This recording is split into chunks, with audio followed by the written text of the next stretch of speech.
자, 김건희 여사가 특검 사무실에 조금 전에 도착을 했습니다. 자, 지금 바깥에 있는 차 정차 지역에 이제 도착을 했고요. 자, 모습을 드러낸 김건희 여사. 피의자 신분으로 곱게 출석하는 첫 사례가 되겠습니다. 자, 건강상의 문제를 계속 호소했었습니다만 오늘은 휠체어를 타거나 하지 않고 지금 걸어서 등장하는 모습을 저희가 보여드리고 있습니다. 네. 자, 바깥에도 마련돼 있었던 만약에 입장을 발표하면 서게 되는 그런 지역은 지금 다시 서지 않는 것으로 지금 확인이 돼 있고요. 실내로 들어가서 특검 사무실로 올라가는 엘리베이터 앞에 있는 2층에서 아마 짤막한 입장을 발표할 것으로 보입니다. 자, 특검 사무실 안으로 들어갔습니다.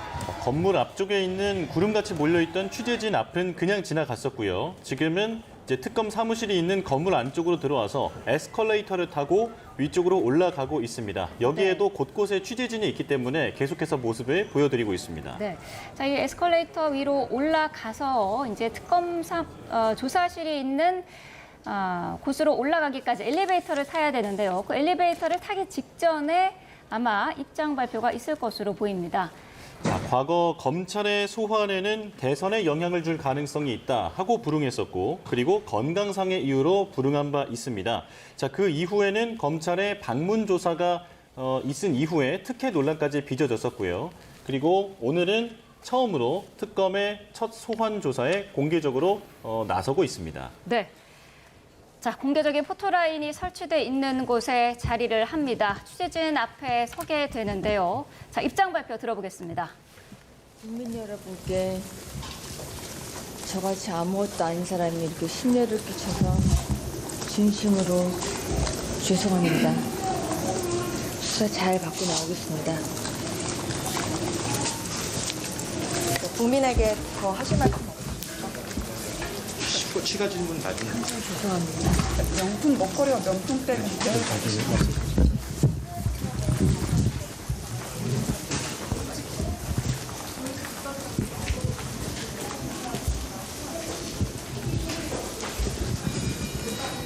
네, 김건희 여사. 취재진의 질문에는 더 이상 답변을 하지 않았습니다. 저같이 아무것도 아닌 사람이 심려를 끼쳐서 죄송합니다라고 밝혔습니다. 그러면서 특검의 수사를 성실히 받겠습니다라는 짤막한 두 문장의 입장을 발표했습니다. 자, 김 변호사님, 지금 국민께 죄송하다라는 짧은 입장을 밝혔는데 어떻게 들으셨습니까? 원론적인 이야기죠. 그러니까 뭐 죄를 지어서 죄송한 건지 아니면 여러 가지 이러한 의혹이나 무리를 일으켜서 죄송한지 이제 그거에 대해서는 뭐 구체적인 답변이 없잖아요.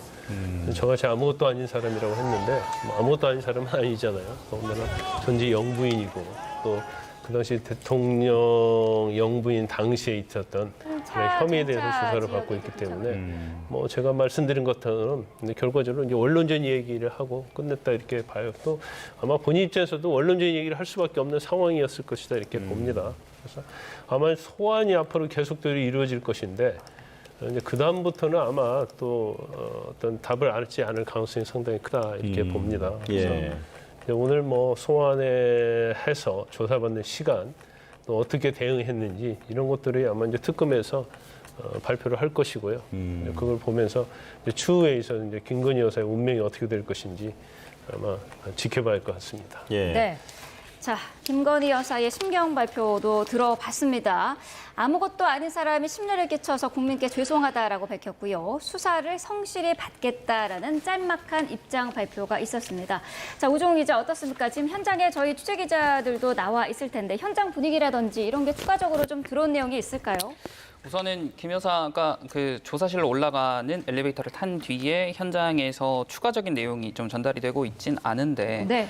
당초에 취재진들이 준비한 질문은 여러 가지였습니다. 네. 뭐 지금 이제 김 여사가 답변을 하지 않고 올라갔지만 뭐 국민께 할 말씀이 있냐, 그리고 명품 목걸이와 명품백 수수 관련해서도 좀 질문이 준비가 돼 있었는데 앵커께서 설명해 주신 것처럼 김 여사는 국민께 심려 끼쳐드려 죄송하다, 수사를 잘 받고 오겠다라는 짤막한 입장만 전달을 했고요. 예. 그리고 앞서 예측됐던 김건희 특검팀에서 설명했던 동선 그대로 그 광화문 현재 특검 사무실이 있는 곳 횡단보도에 차량에서 내려서 김 여사는 2층 에스컬레이터를 타고 올라갔고요. 그리고 변호인은 현재 3명이 입회를 할 예정인데 네. 지금 차량에 동승한 변호인 같은 경우는 이전부터 김 여사의 관련된 사건들을 변호를 해왔던 최주 변호사고 그 외에 앞서서 뭐 최명성 변호사 등도 현재 특검 사무실에 미리 출석을 한 상태였습니다. 네. 예. 자, 김건희 여사가 조금 전에 특검 사무실에 도착해서 입장 발표를 짧게 했는데요. 다시 한번 좀 들어보도록 하겠습니다. 준비되면 바로 들어보겠습니다.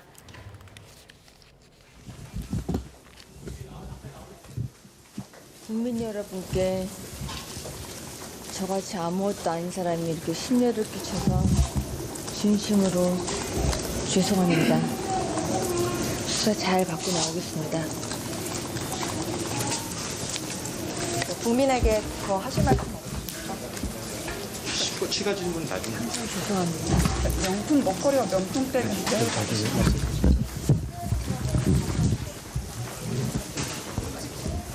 네, 변호사님 들으신 것처럼 죄송하다라는 입장을 밝혔고요. 특검 수사를 성실히 받겠다라고 밝혔는데 전해진 것처럼 오늘 이제 진술 거부권은 행사하지 않을 계획이고요.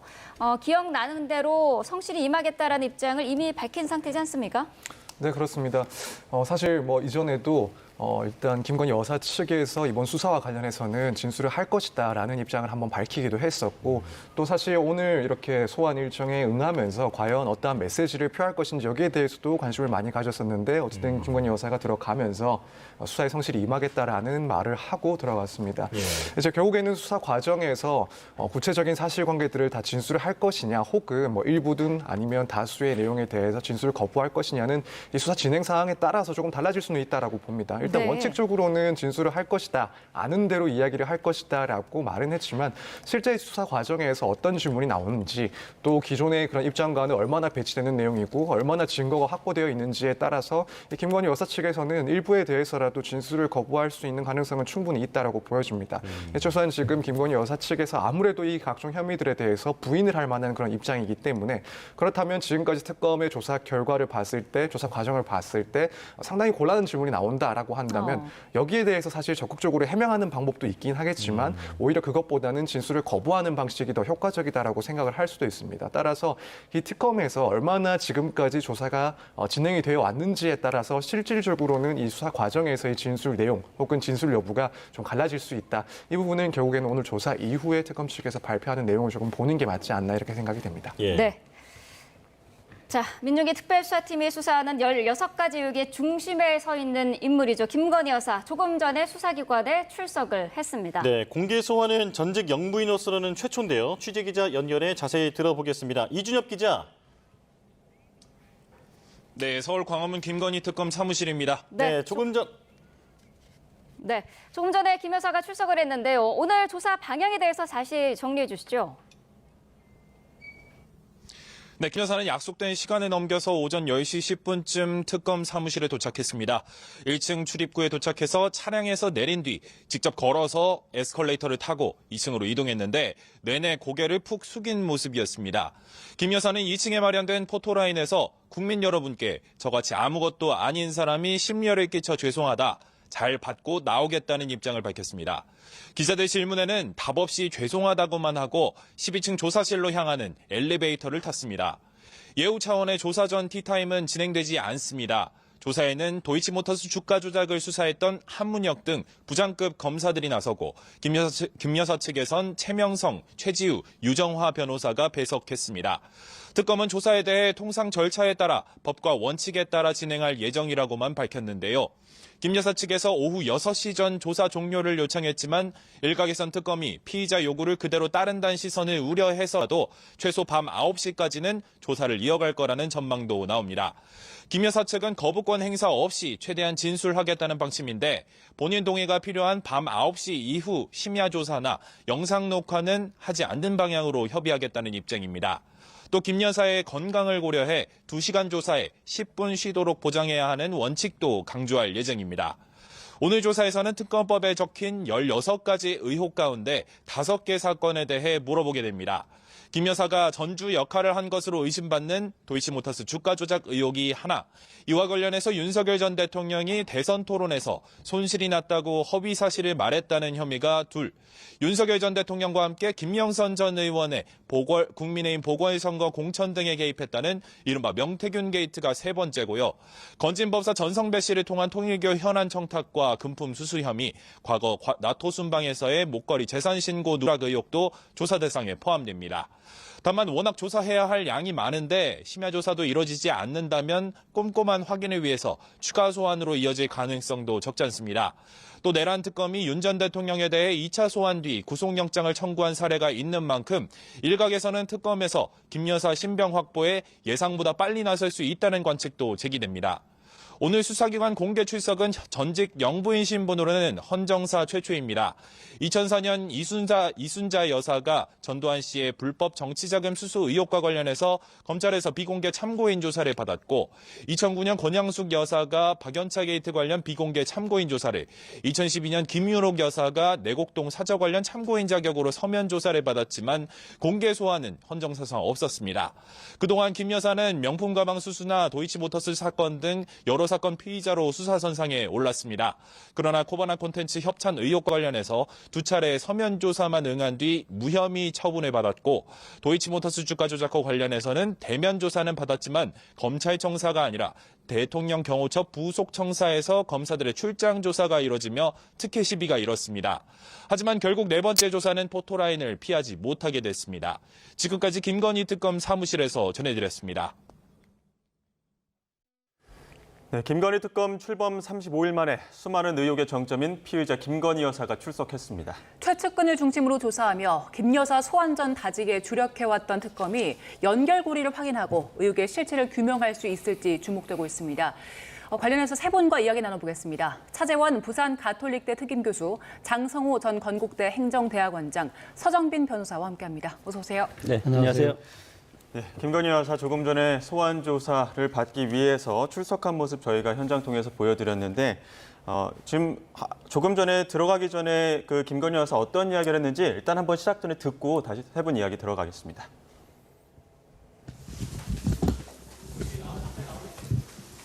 국민 여러분께 저같이 아무것도 아닌 사람이 이렇게 심려를 끼쳐서 진심으로 죄송합니다. 수사 잘 받고 나오겠습니다.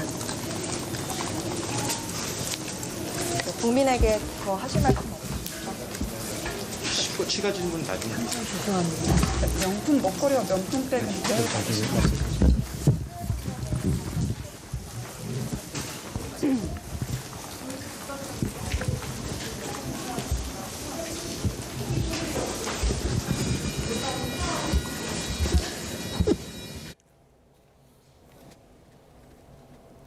네. 자, 김건희 여사 2층으로 올라가서 저렇게 입장을 밝혔고요. 지금 보여드리는 모습은 1층 통해서 이제 들어가고 있는 모습 다시 한번 보여드리고 있습니다. 아무것도 아닌 사람이 심려 끼쳐드려서 죄송합니다. 이렇게 짧은 한마디를 남겼는데 일단 변호사님 총평부터 좀 들어볼까요? 네, 우선 오늘 조사가 시작될 때 과연 김건희 여사가 출석을 하면서 어떠한 입장을 표명할 것인가 상당히 관심을 받고 있었는데, 예. 일단 뭐 일각에서 예측을 한 것처럼 짧게 기본적인 내용을 언급하고 이제 수사에 임하는 모습으로 보입니다. 일단 내용 자체가 뭐 의미 있는 내용은 딱히 보이지는 않는 것 같습니다. 사실 애초에 입장을 표시한다 하더라도 뭐 혐의를 이 앞에서 부인을 한다거나 혹은 인정을 할 그런 입장은 아닐 것이고, 결국에는 할 수 있다면 말을 한다면은 뭐 짧게 국민들께 사과를 드리겠다 이 정도만 하고 입장을 하지 않을까라고 생각이 드는데, 일단 딱 그 정도 내용에서 그 정도 범위에서 입장을 표시한 것으로 보이긴 합니다. 이제 또 한 가지 이 수사 과정에 대해서 좀 예측할 수 있는 부분이 앞서 이제 아무것도 아닌 사람인데도 이런 심려를 끼쳐드리게 돼서 죄송하다라는 발언을 했는데, 이제 이 말은 결국에는 뭐 지금까지 입장 그대로 혐의에 대해서는 부인을 할 것을 조금 암시하고 있는 내용이 아닐까라고 생각이 듭니다. 지금 오늘 조사에서 이제 그 수사 대상이 되고 있는 내용, 뭐 예를 들면은 도이치모터스의 주가 조작 의혹 같은 경우에는 일반인으로서는 사실 이런 주가 조작과 관련된 범죄에 가담할 수는 없다라고 보여집니다. 그밖에 뭐 공천 개입 문제라든가 혹은 통일교와 관련된 뭐 건진법사와 관련된 그런 의혹들, 이 부분 역시도 사실 일반 국민이 접근하기는 상당히 어려운 그런 범죄 혐의점들에 해당을 합니다. 뭐 권력형 비리라고 볼 수도 있는 그런 사안이고요. 여기에 대해서 이제 김건희 여사가 뭐 아무것도 아닌 뭐 그냥 보통인으로서 이런 염려를 끼치게 되었다라고 이야기를 하는 것은 바꿔 말하면은 자신은 어떠한 힘도 권력도 없는 사람이기 때문에 이런 혐의점들에 대해서는 불가능한 일들이다, 인정을 할 수가 없다라는 점을 어느 정도 비춰진 것이 아닌가 이런 생각이 듭니다. 그래서 오늘 수사 과정에 있어서도 뭐 이미 다 예상을 했듯이 이 혐의들에 대해서는 부인하는 형태로 조사가 진행될 것이다, 이렇게 예측을 할 수 있는 그런 순간이 아니었을까 생각이 됩니다. 예. 오늘 조사를 받기 전에 남긴 아무것도 아닌 사람이 심려를 끼쳐 죄송하다라는 말로 오늘 조사 내내 혐의를 부인할 것이다라는 예상을 해주셨고요. 김건희 여사가 10시에 이제 조사를 시작할 예정이었는데 조금 늦게 도착했습니다. 10시 11분쯤에 도착을 해서 입장을 했는데 차 교수님께서는 오늘 도착하는 모습 어떻게 보셨습니까? 일단 일반 피의자가 검찰의 소환을 받았을 때 보통 10분 전에 가면 갔지 10분 뒤에 오는 경우를 저는 거의 본 적이 없습니다. 자, 이런 부분들을 본다고 한다면 일단 이 수사에 응하는 이 자세부터가 상당히 뭐랄까 일종의 밀당을 벌써 시작을 하고 있는 것이죠. 그러니까 이 지금 특검의 그런 수사 의지를 나름대로 뭐 일종의 뭐랄까요, 조금 꺾어보겠다는 그런 일종의 그런 의지가 저는 작용됐다는 생각이 들고, 그리고 오늘 들어가면서 남긴 이 나름 국민들에게 보내는 입장은 제가 이때까지 수많은 이 고위공직자들이 이런 뭐 검찰이나 특검에 출석할 때 들었던 그 이 워딩 중에서 가장 압축적이고 가장 의미심장한 이야기를 남긴 것이 아닐까라는 생각이 듭니다. 예. 저같이 아무것도 아닌 사람이라는 이 말 한마디예요. 이 사건, 이 지금 수사에 임하는 자신의 이 의지를 딱 담고 있는데, 방금 우리 서 변호사 말씀하신 것처럼 그 내용인데요. 사실 이 두 가지 뜻이 있겠죠. 첫 번째는 나는 보통의 아내, 배우자에 불과했지 권력자는 아니었다는 이야기를 지금 하고 싶은 거예요. 그렇기 때문에 내가 뭐 엄청난, 그러니까 대통령, 자신의 남편은 대통령이었지만 그 정도로 권력이 휘둘 정도의 위치에 있지 않았다는 이야기를 이 한마디로 지금 이야기를 하고 있는 겁니다. 자, 그런데 그러면 보통의 아내이고 배우자라고 한다면 자신과 관련된 이 특검법이 무려 국회에서 의결이 5차례 이루어진 끝에 드디어 특검이 출범을 했습니다. 앞서 4번은 전부 다 대통령이 거부권을 행사했고요. 예. 4번 다 재의결이 됐지만 결국 대의결을 했지만 재의결에서는 실패를 했잖아요. 그래서 결국 정권이 바뀌고 난 뒤에 이 특검법이 말 그대로 사전 오기 끝에 만들어졌다. 그렇다고 한다면 본인이 지금 애들로서 이야기하고 싶은 이 보통의 아내, 배우자라고 이야기할 수 있는 것이 과연 국민들 귀에 어떻게 들릴 것인가라는 생각이고, 두 번째는요. 그러니까 저같이 아무것도 아닌 사람이 내포하고 있는 건 정상적인 생활이다. 는 이야기를 하고 싶은 것이죠. 예. 그 이야기는 뭐냐? 본인과 관련된 혐의가 16가지나 되잖아요. 거기에 본인의 모든 이 모든 의혹의 중심에 본인이 지금 있는 것이거든요. 나는 그 정도 모든 이런 비리를 저지르는 소위 괴물은 아니다. 그 이야기를 또 하고 싶은 거예요. 예. 그러나 지금 우리가 지금 놓고 있는 여러 가지 이 수사와 관련된 보도를 보면 그 증거와 증인들이 지금 계속 쏟아지고 있잖아요. 구체적인 혐의들이 드러나고 있는 상황이기 때문에 과연 이렇게 이야기하는 부분들이 앞서도 이야기한 대로 국민들이 듣기에는 정말 이 사건에 임하는 나름대로 마음의 자세가 전혀 준비가 되지 않았다는 생각을 지울 수 없을 것 같아요. 자, 어쨌든 오늘 이렇게 소환이 된 것 자체는요, 그나마 늦었지만 대한민국의 정의는 살아있다는 것을 보여준 한 장면이 아닐까라는 생각이 듭니다. 지금 현장 소식 전해진 바에 의하면은 10시 한 10분, 12분쯤에 도착을 했는데 대기실에서 잠시 대기를 하다가 10시 한 22분쯤에 이제 조사실로 이동을 했고 23분쯤에 그러니까 약 한 6분 전에 이제 조사가 시작된 것으로 현장 소식을 통해 전해지고 있습니다. 장 교수님께서는 어떻게 보셨습니까? 글쎄요, 지난 7월 20일 서울중앙지검 수사팀으로부터 수사를 받고 나서 지금 381일 만에, 1년이 넘었죠. 381일 만에 오늘 뭐 포토라인에 서서 특검의 조사를 결국은 받을 수밖에 없는 그런 상황으로 지금 왔고, 그리고 또 김건희 여사 입장에서 보면 16개 의혹이라고 상당히 방대하지 않습니까? 예. 이것을 뭐 어떻게 감당할 수도 없을 것 같고, 모든 것은 다 아직은 이제 의혹이지만, 그리고 기존의 조사에서 모해임 받은 것도 있고 그리고 본인도 이거에 대해서 거의 다 부인을 하고 있지 않았습니까? 그래서 오늘 뭐 들어갈 때 아무것도 아닌 사람이 뭐 심려를 끼쳐 죄송하다 이런 것은 물론 뭐 본인이 결백하다 그런 뜻도 있겠지만 또 한쪽으로 보면은 너무 혐의가 많고 감당할 수 없는 그런 지경에까지 와 있기 때문에 모든 것을 내려놓았다.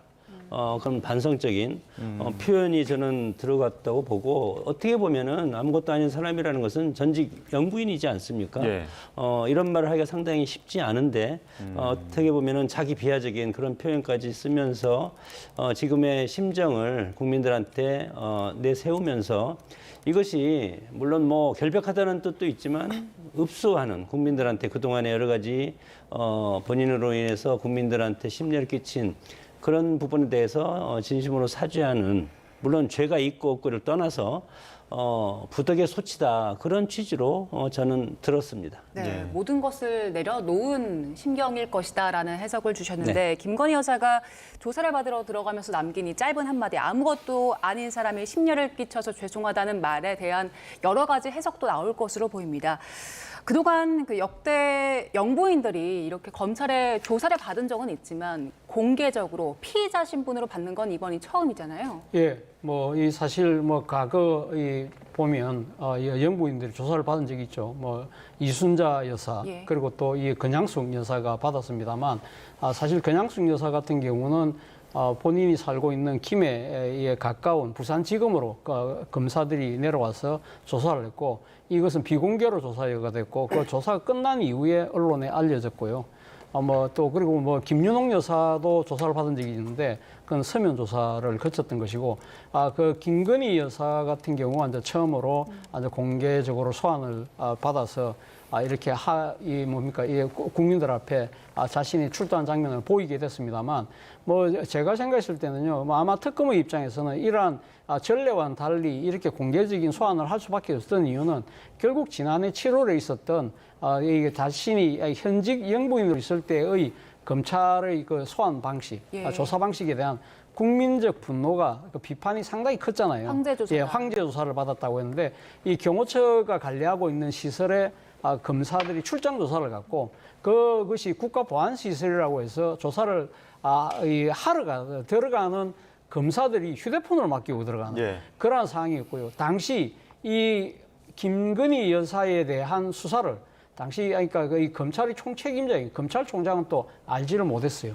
이러한 부분들이 사실 여러 가지 그때 비판을 낳았기 때문에 아마 이런 부분들을 특검이 분명히 유념을 해서 이번만큼은 정상적인 절차에 따라서 수사를 하겠다는 그 의지를 이런 식으로 내보인 것이 아닐까라는 생각이 듭니다. 예. 김건희 여사 지금 그 1층에서 이렇게 들어오는 모습들을 저희가 화면을 통해서 계속 보여드리고 있는데 애초에 이제 휠체어를 혹시 타고 오지 않을까 이런 얘기들도 있었습니다만 오늘 이제 걸어서 들어왔습니다. 하지만 그 걸음걸이를 보게 되면은 굉장히 쇠약한 모습이거든요. 천천히 걸어 들어오는데 혹시 이렇게 건강상의 이유로 오늘 조사 과정이라든가 조사 시간, 향후의 조사에도 좀 변수가 될 수 있지 않을까요? 충분히 그럴 수 있습니다. 사실 애초에도 건강상의 이유를 들어서 출석 과정에서 출석 일정, 수사 일정에 대해서 조율을 시도를 했었습니다. 그리고 이 건강과 관련해서는 여전히 주장을 할 수 있다라고 생각이 듭니다. 일단 지금 걸어 들어온 만큼 어쨌든 수사 전체적인 전반적인 과정에 있어서는 별 무리 없이 진행은 할 것이다라고 보여지긴 하는데 다만 이제 수사 시간이 길어질 경우에는 건강상의 문제를 이유로 이제 퇴정할 것을 요청을 할 수도 있습니다. 물론 이제 그 시간은 언제가 될지를 보긴 해야 되겠지만 예컨대 지금 특검 측에서는 아무래도 수사 대상이 많고 오늘 이 5가지 혐의 정도에 대해서 수사를 하는데도 사실 하루라는 시간이 결코 이제 길지 않을 수가 있습니다. 그렇다면은 당연히 9시 이후에 심야 조사까지도 고민을 해볼 수가 있는 부분이긴 한데 이제 만약 그런 시도가 있을 경우에는 아무래도 이제 김건희 여사 측에서는 건강상의 이유를 들어서 여기에 대해서는 동의할 수 없다라는 입장을 밝힐 수도 있고 그렇다면은 뭐 늦어도 9시까지는 일단 수사가 마무리될 수가 있습니다. 혹은 그 이전이라 하더라도 일단은 병원에서 실제 입원을 한 이력도 있고 건강상의 문제가 실제 있을 수도 있기 때문에 이 점을 들어서 9시 이전에라도 이제 수사 시간이 길어졌다라고 판단이 되면 일단 수사를 중단할 것을 요청할 수도 있고 것이고 그렇게 된다면 결국에는 뭐 오늘 수사를 예정을 했던 그 혐의에 대해서 모두 조사를 하지 못할 가능성도 충분히 있지 않나. 그리고 또 결국에는 추후 일정을 조율하고 또 새로 잡아야 되는 그런 상황이 발생할 수 있다 이렇게 예측이 됩니다. 예, 그리고 김건희 여사가 오늘 조사를 받으러 나오는 모습을 보니까 경호를 받으면서 오는 것 같더라고요. 이게 전 영부인이기 때문에 아직은 경호가 유지되고 있는 겁니까? 예, 경호법에 따라서 전직 대통령이고 물론 뭐 전직 대통령에 대한 그 탄핵이 됐기 때문에 다른 건 없지만 경호와 관련돼서는 다르지 않습니까? 그래서 윤석열 전 대통령과 마찬가지로 영부인도 경호를 일단 받을 수 있기 때문에 오늘 호송차도 아니 경호용 차량을 2대가 동원해서 지금 오지 않습니까? 다만 지금 영부인 경호와 관련해서는 교통 통제를 하지 않았기 때문에 오늘 10km 정도 해서 한 30분 걸릴 걸로 했는데 한 10분 정도 초과돼서 좀 늦게 도착하지 않았습니까? 그런 차이가 있다고 봅니다. 예, 이제 본격적으로 조사가 시작됐을 텐데 조사에도 좀 순서가 있지 않습니까? 여러 혐의 중에 어떤 것부터 지금 조사가 진행이 되는 겁니까? 일단 도이치모터스 주가 조작 의혹을 가장 먼저 이제 조사할 것이다라고 예측을 하고 있습니다. 우선 시기적으로 봤을 때도 이 사건 같은 경우에는 가장 이른 시점에 발생을 했던 사안입니다. 2009년부터 해서 2012년 사이에 발생했던 사건이다 보니까 일단 시간 순서를 따져서 먼저 있었던 사건을 조사할 가능성이 상당히 높다라고 보고 있고 또 한편으로는 다른 사안들에 비해서 보다 조사들이 많이 진행이 됐던 사건이기도 합니다.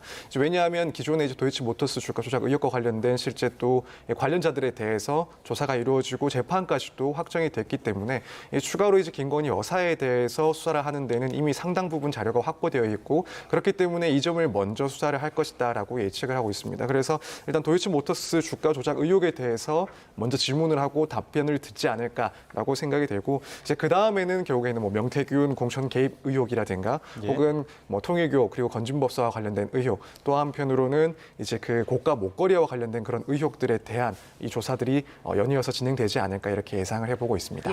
도이치모터스 주가 조작 사건 관련자들은 일단 권오수 회장 같은 경우에도 유죄 확정을 받은 상황인데 김 여사 같은 경우는 지금 공모 그 방조범은 무혐의 처분을 받은 상황이잖아요. 그러면 특검에서는 결국에 그 무혐의를 뒤집고 공범으로 기소하는 방안을 검토하고 있던데 어떤 부분들을 핵심적으로 노려야 될까요? 결국에는 당시에 이제 검찰 측에서 무혐의를 내린 이유 중에 하나가 김건희 여사의 경우에는 전문성 같은 것들이 없었고 일반인과 비슷하게 봐서 여기에 대한 공모에 그런 관여된 사정이 보이지 않는다라는 그런 이유를 들어서 무혐의 처분했습니다. 근데 이제 관련해서 사실 당시에 이제 계좌를 이용했다라는 그런 유사하게 이 범행에 가담했다라는 그런 관련자에 대해서 실제로 대법원에서는 이제 유죄 판결을 받았고 사실 그 사안과 동일한 점을 분명히 있다라고 특검에서는 판단을 할 겁니다. 그래서 이미 이제 유죄를 받은 그런 관련자의 사건을 다시 한번 분석을 하고 김건희 여사의 그런 경위와 공통점이 얼마나 있는지를 여부를 상당히 조사를 했을 겁니다. 일단 그렇게 해서 이런 정황들을 파악했을 가능성이 무척 높고 한편으로는 지금 뭐 권은수 전 회장이나 혹은 뭐 이종호 전 대표 이런 도이치모터스 주가 의혹과 관련된 관계자들을 상당 부분 소환을 해서 조사를 진행을 했습니다. 뭐 구체적으로 여기에 대해서 어떠한 진술을 했는지 여부에 대해서는 아직 공개가 되지는 않고 있는데 사실 뭐 시간이 어느 정도 흘렀고 또 특검의 조사가 상당히 강도 높게 진행됐을 것으로 보이기 때문에 기존에 이제 검찰에서 조사 당시에 있었던 그 진술 내용과는 조금 달라졌을 가능성도 충분히 있다라고 봅니다. 그럼 결국에는 이런 주가 조작과 관련된 실제 처벌까지 받은 관련자들의 진술이 바뀌었다. 예컨대 김건희 여사의 그런 공모 가능성에 대해서 충분히 입증할 수 있는 진술이 추가로 확보가 됐다라고 한다면 이제 이걸 근거로 해서 상당히 압박을 하는 그런 방식의 조사가 진행될 것이다 보이고 또 한편으로는 지금 언론 보도들 통해서 특검에서 확보했다라고 하는 자료 중에 하나가 이제 김건희 여사의 그 목소리가 담겨져 있는 그 녹취 파일이 확보가 되어 있습니다. 네, 그렇습니다.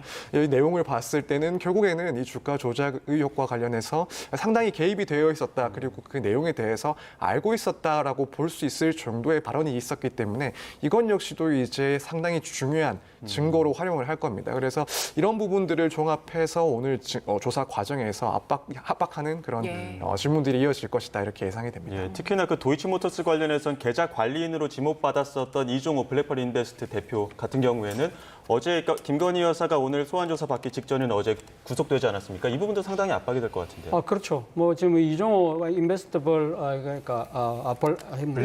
블랙펄 인베스트먼트 인베스트 대표가 구속이 됐는데요. 사실은 뭐 이 지금 도이치모터스 주가 조작 사건하고는 별개의 사건입니다. 이 사건과 관련해서 재판을 받고 있던 또 다른 공범이 집행유예를 받도록 그러니까 돈을 받았다는 혐의로 지금까지 구속이 된 것이거든요. 그럼에도 불구하고 아마 이종호 전 대표 같은 경우는 아마 특검이 신병을 확보한 만큼 이 부분에 대한 이 도이치모터스 주가 조작 사건에 대한 강한 수사가 예상이 됩니다. 그리고 앞서 우리 서 변호사 말씀하신 것처럼 이번에 서울 고검에서 재기 수사를 하면서 밝혀졌던 미래의색과의 통화 녹취 목록에서 보면 그때 이 정부사 직원하고 이 김건희 여사가 대화를 하는 과정에서 블랙펄에게 자신의 그 계좌를 맡겨놨고 그 수익이 나면 40%를 블랙펄에게 주겠다고 이야기를 한 것이거든요. 물론 이 통화 시점은 2차 주가 조작 시기 때 녹취가 된 겁니다만 1차 때도 똑같은 형태로 아마 이 계좌를 맡기고 했을 가능성이 상당히 높을 수밖에 없잖아요.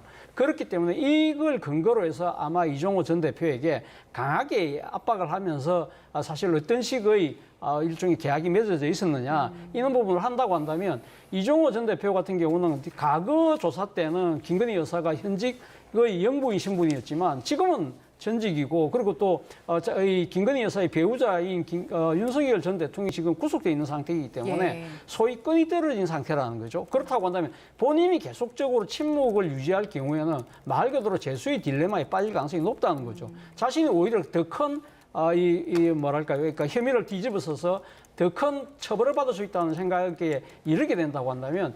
아마 모르긴 몰라도 이것이 그러니까 지금 녹취록이 나온 것처럼 그것이 진실이라고 한다면 이종호 전 대표도 진실을 이야기할 가능성이 크지 않을까라는 생각이 듭니다. 예, 기존의 그 무혐의를 뒤집어야 하는 상황이기 때문에 권오수 전 회장이나 이종호 전 대표 같은 핵심 관계자들의 전향적인 진술이 좀 있어야 이 인지 정황을 밝혀낼 수 있을 거란 분석들이 많은 상황인데 만약에 특검 쪽에서 김 여사를 공모한 혐의로 기소를 한다면 그 기존에 검찰이 했던 수사에 대해서도 부실 수사 논란이 일 수 있을 것 같아요.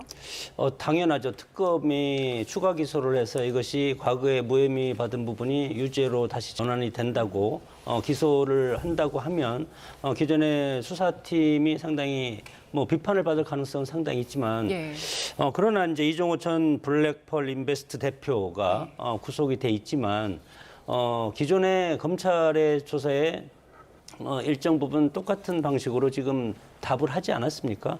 그것을 구속이 됐다고 하더라도 과거에 본인의 진술을 완전히 180도로 뒤집을 수가 있을까?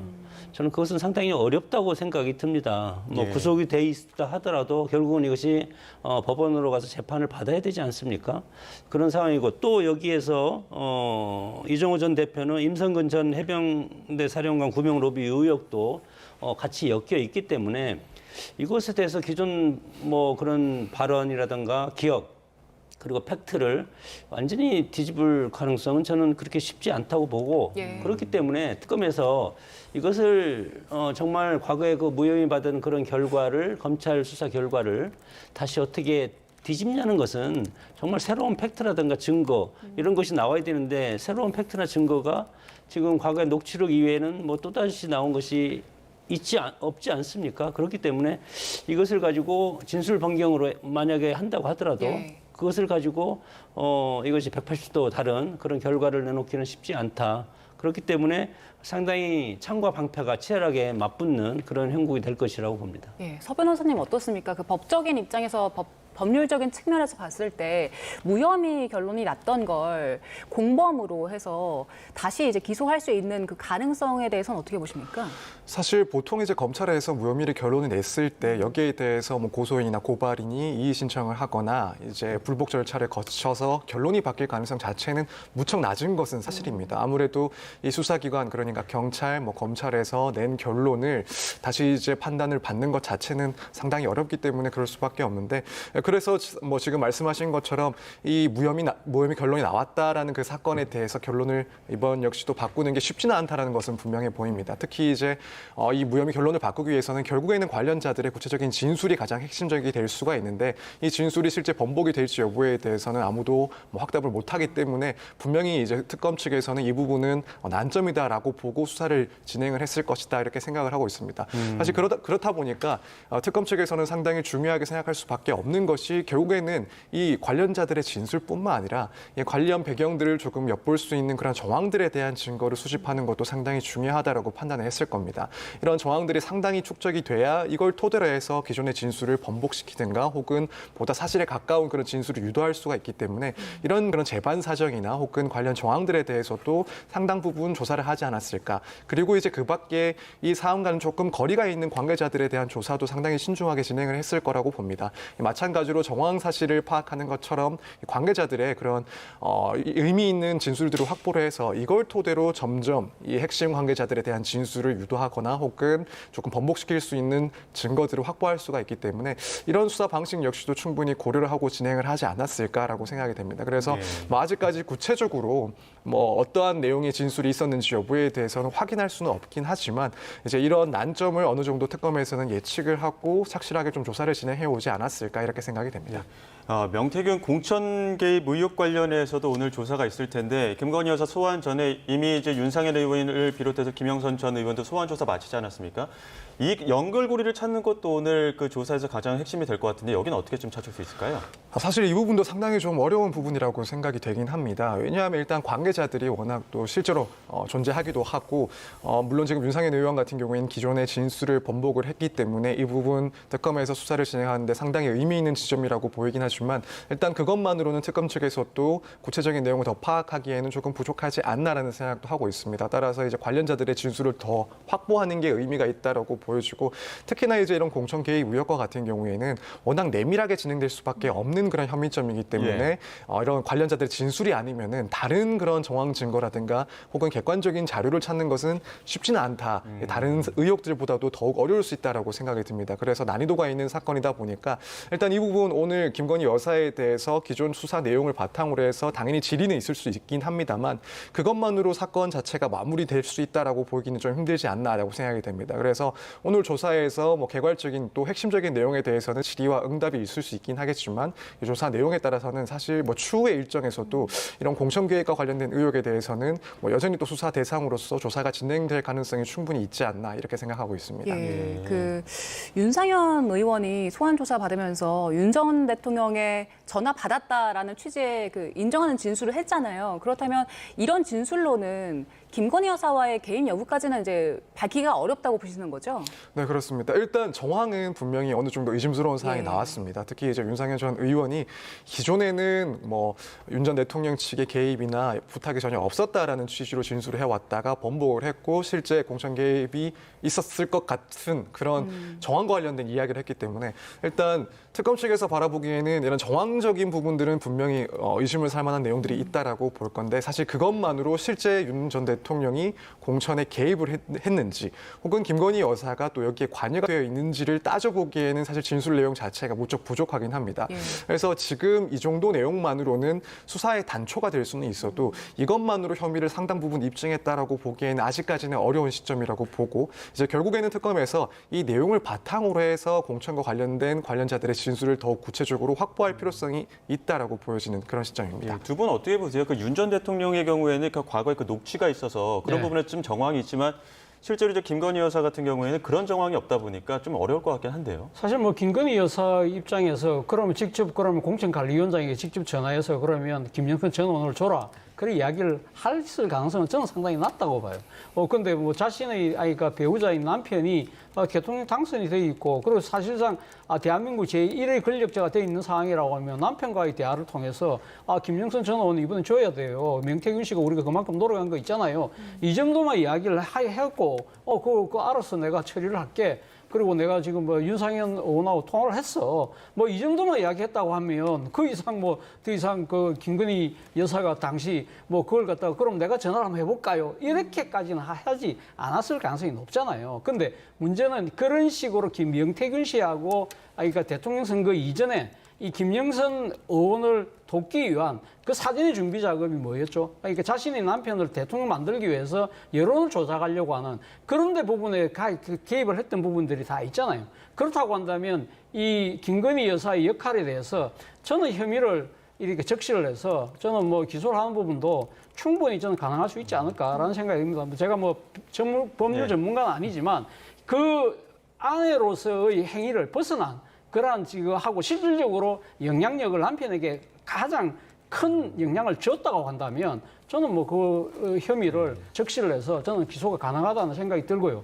그리고 또 하나는 지금 윤상현 의원과의 통화 부분 관련해서 윤상현 의원이 진술을 아주 또 교묘하게 했어요. 예를 들면 김영선 전 의원에게 공천을 줘야 된다는 식의 이야기를 한 사람은 윤석열 당시 대통령 당선인이 아니고 장제원 의원이 전화를 했다는 거 아닙니까? 당선인 비서실장이 전화를 해서 그 이야기를 했고, 그래서 자기는 그래서 그렇게 알고 있었고, 그리고 윤 전 대통령이 당시 대통령 당선인이 전화했을 때는 장제원 의원 전화 받았지. 그래만 이야기를 했기 때문에, 그러니까 자기는 직접 대통령 당선인으로부터 받지 않았다는 식으로 이야기를 하고, 나름대로는 윤 전 대통령을 보호한다고 지금 이야기를 해준 거예요.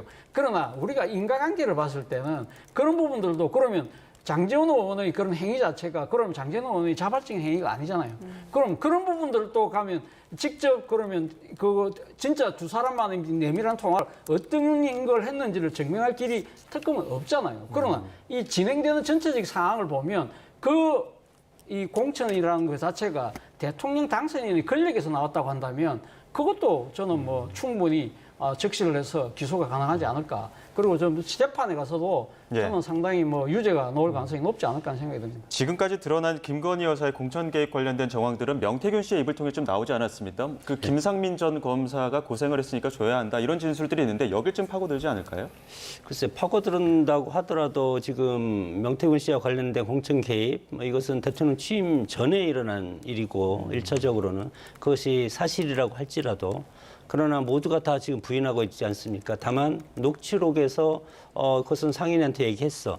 이런 식으로 그런 것만 나왔기 때문에 그러면 했으라고 했지만 그 후에 얘기를 안 했는데 했다고 할 수도 있고 그렇지 않습니까? 그래서 이것이 보면은 사실성과 위법성 그리고 증거가 명확해야지 이것이 이제 기소가 되는데 지금 추정만으로 이것이 대통령이기 때문에 그런 영향을 끼칠 수 있다. 그리고 대통령 부인이기 때문에 충분히 그런 영향을 대통령한테 얘기해서 대통령으로 하여금 공천에 개입하는 그런 결과를 가져왔다. 그렇게 추정을 할 수 있지만 이 추정만으로 법원에 가서 만약에 기소를 해서 이거와 관련된 유죄적인 취지로 기소를 했다고 하더라도 법원에서는 증거주의 재판이지 않습니까? 그리고 위법성 조각 사유가 있어야 되는데 뭐 다 어떻게 보면 전반적인 정황은 이해를 할 수가 있습니다. 그럴 것이다.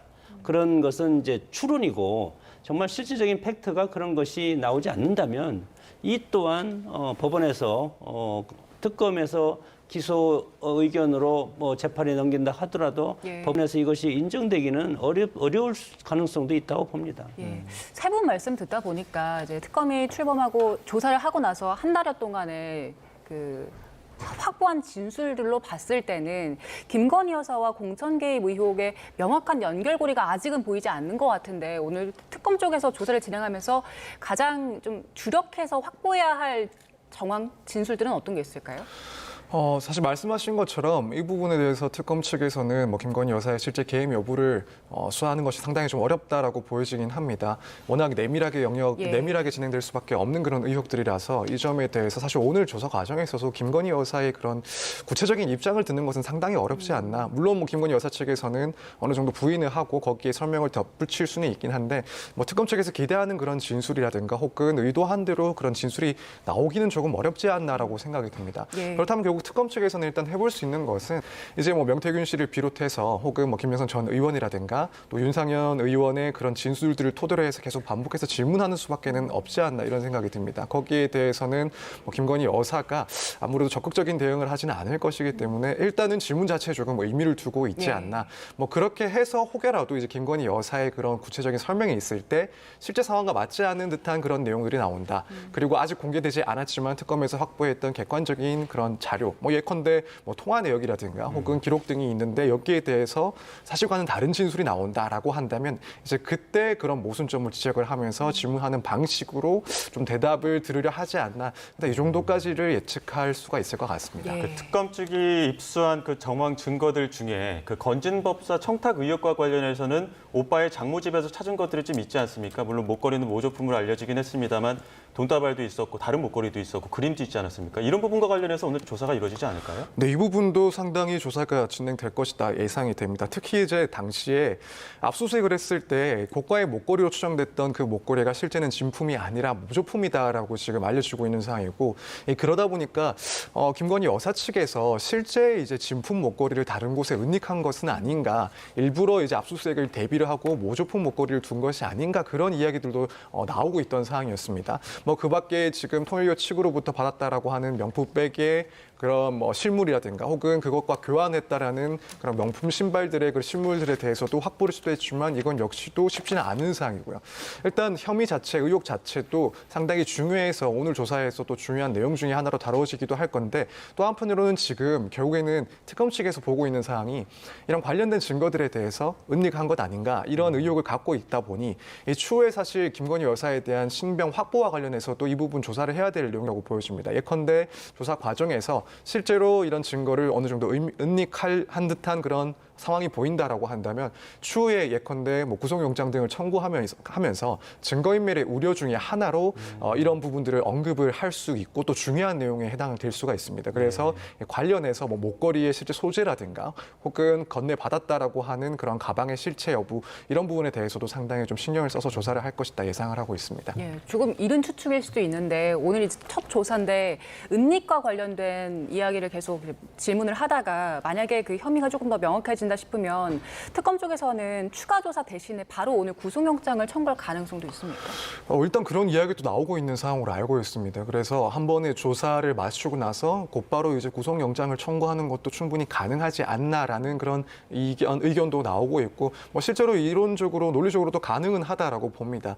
다만 이제 저는 개인적으로는 그럼에도 불구하고 신병 조치를 취하는 데는 조금 시간이 걸리지 않을까라고 생각이 되는데, 사실 뭐 단순하게 생각을 해보자면 지금 16개의 혐의 중에서 5개의 혐의에 대해서만 오늘 조사를 일단 대상으로 삼고 있는 것이고, 실제 그 조사도 이 혐의들에 대해서 충실하게 이루어질지에 대해서는 조금 의문이 있는 상황이긴 합니다.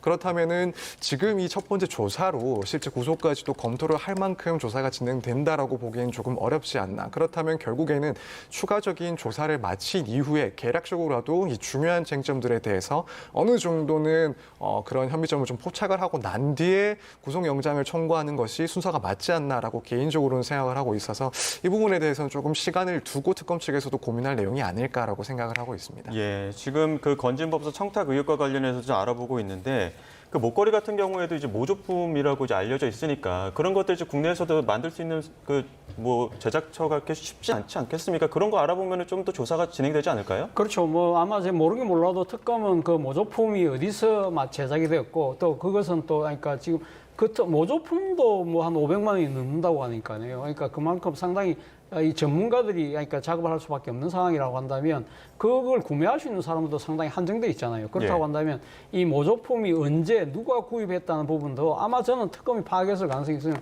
상당히 높다. 그렇다고 한다면 이 그 모조품 자체가 그러면 지난번 그러니까 그 순방 때에 그러니까 걸었던 그것이 모조품이라고 한다면 그러면 그거하고 시기를 맞춰보면 그 말이 진실인지 아닌지도 알 수 있는 부분이기 때문에 저는 아마 특검이 그런 부분들까지도 꼼꼼히 벌써 수사를 해놨을 가능성이 상당히 높다. 그래서 지금 모조품이지만 지금 진품을 바꿔치기 했을 가능성을 지금 의심하고 있는 상황이잖아요. 그렇기 때문에 그 의심을 뒷받침할 수 있는 여러 가지 그러니까 증거들을 저는 뭐 수집해 놓을 가능성이 높고 이걸 토대로 해서 김건희 여사를 강하게 압박할 가능성이 있다. 그 과정에서 사실 뭐 김건희 여사 같은 경우는 이런 뭐 이 검찰의 특검의 이 수사에 응해본 적이 거의 별로 없는 일이기 때문에 이런 부분들에 대해서는 이 자신의 생각과는 달리 진술할 가능성도 있거든요. 바로 그 때문에 특검은 직접 소환을 강하게 주장을 했던 것이고 이런 점은 좀 더 지켜볼 대목이 아닐까라는 생각이 듭니다.